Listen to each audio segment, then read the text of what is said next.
Hello everyone, welcome back to my channel and welcome to another video. This is my first video of 2020 and I thought what better way to start off the year than with an update on my car.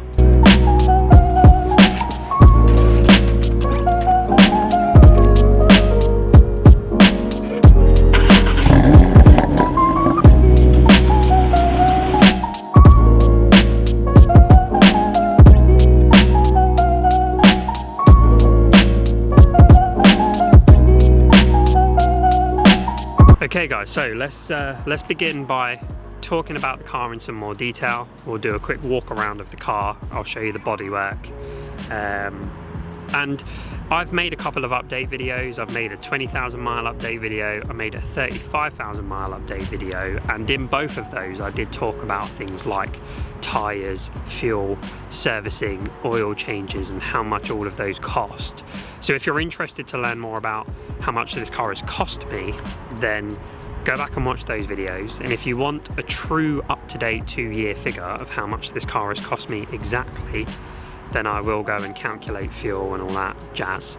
So put that in the comments if that's something you'd like to know more about. But in this video, it's really just a recap of what this car has been like to own for 2 years and drive almost every day. So before coming out to record this video, I thought let me take some time to actually think about what I'm going to say, because in my past videos, especially the last two, has literally been me turning the camera on and just off the cuff talking. But I've kind of failed in preparation because I've really struggled to summarize 2 years of ownership into 2 minutes for this video. Overall, my ownership experience of this has been great. I've had no issues with the car apart from a couple of wear and tear issues such as the tires, but mechanically the car hasn't let me down. It hasn't had to go back into Audi for any major recoils or major work. I've driven it all over the UK, I've driven it throughout Europe to many different countries, and it's never let me down. It turns on when I expect it to, and it just delivers. And in comfort mode on motorways, it's just like driving an A3. Now from a performance perspective, this car to me is one of the most capable hot hatches that you can buy, purely because of the engine and how the engine delivers its power and the size of the car, how it corners, etc. It's like no gimmicks, you know, it just does exactly what you would expect it to. And that's what I like about it. I think the design of the car is still great, even 2 years down the line. I think these cars look great on the road. I was driving behind my car yesterday. I went and met my fiance for lunch in her car. Is kind of strange scenario, but she drove my car, I drove hers with. But I was driving behind her and it still looks so good on the road. Like, has real nice squat to it. It's nice and fat at the back, and the rear lights, just Audi hit the nail on the head with the rear lights of this car. They look so cool, and the indicators as well. Yeah, I can't say that I have any complaints about the car. Now, Audi as a company, you know, again, it's that love-hate relationship. Sometimes their service is great, and sometimes their service isn't so great, depending on who you speak to. But it's crazy to think it's been 2 years, because it still feels like yesterday that I went and collected the car from Milton Keynes Audi. It's just surreal. I've got a video on my phone of me collecting it and driving out of the garage, and that was such a big day for me. Like, I've said this in videos before, but it was such a big deal for me to own an RS3. So to have achieved that goal was a real milestone for me.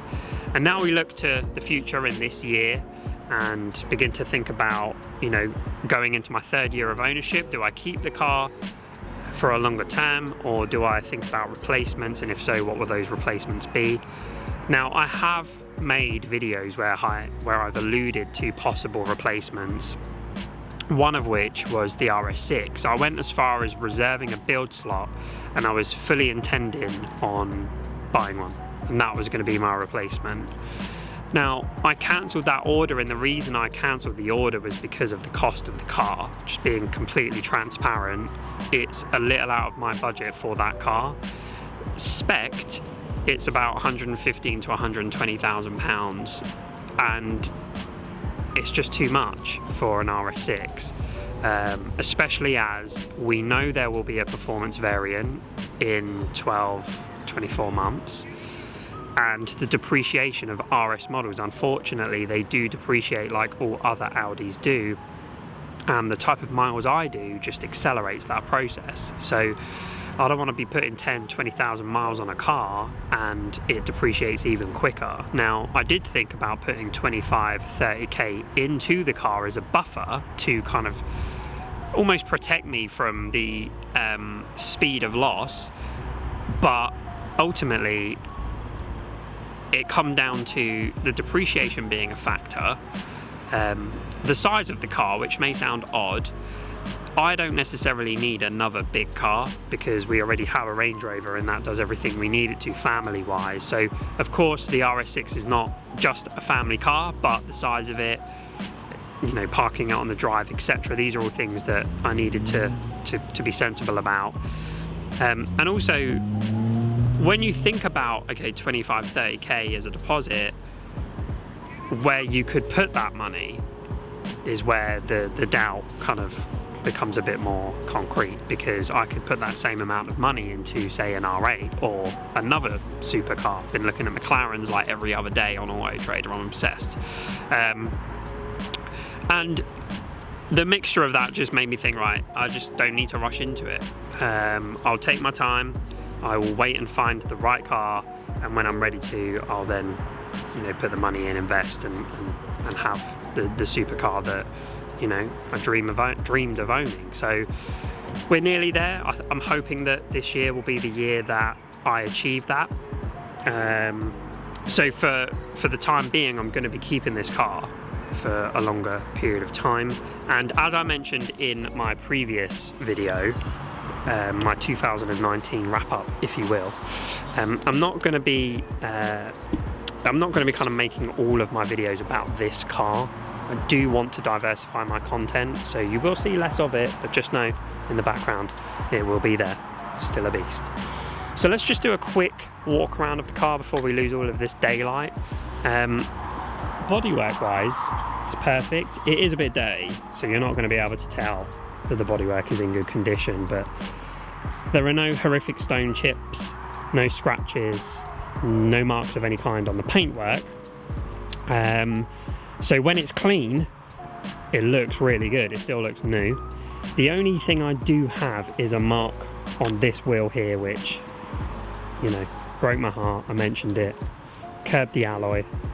First time, like literally a month ago, I curbed the alloy. So annoyed. But we will be replacing them soon, so, because that's just going to keep messing with my chi. I know it. But yeah, it still looks great. No real concerns with the exterior. The back still looks beastly. I don't bother cleaning the car like that much, because where we live, like in the countryside, there's just no point, because when it rains like this, the roads get muddy from all the tractors and you just get a ton of stuff all over your car anyway. So I don't bother cleaning it that often. Well, that's what I tell myself anyway. I probably should clean it more, but the only thing I would say that is showing its age is the steering wheel. So the interior of the car is fine, like there's no major wear on the seats or anything like that. We've got some creasing down here, and the leather actually looks a lot shinier on this camera than it is in reality. It's a lot matter, so I don't know what's going on there. But yeah, the steering wheel, as you can see, the Alcantara has worn away. The leather on top here is looking a bit shiny, so I do want to have the steering wheel retrimmed, but apart from that, can't complain. It's still got my car seat in the back. Still just a family car, more than capable. It's just a great little car. And I think, like, this car cost me £52,000 new. And I just don't think you can buy another car that is as capable new as this. With all of the tech inside, you know, the virtual cockpit and all that. It's just a beastly little car. But that's going to be the end of this video. I'm going to wrap it up. Like I said, I don't want my videos to keep being like 20 minutes long. People are getting bored of listening to me. Yeah, to summarize, it's been a real pleasure to own this car for the last 2 years. It still surprises me on certain roads. It's still such a fantastic car to drive. And yeah, RS3, 2 years, crazy. But I hope you all have a great week, and until my next video, peace.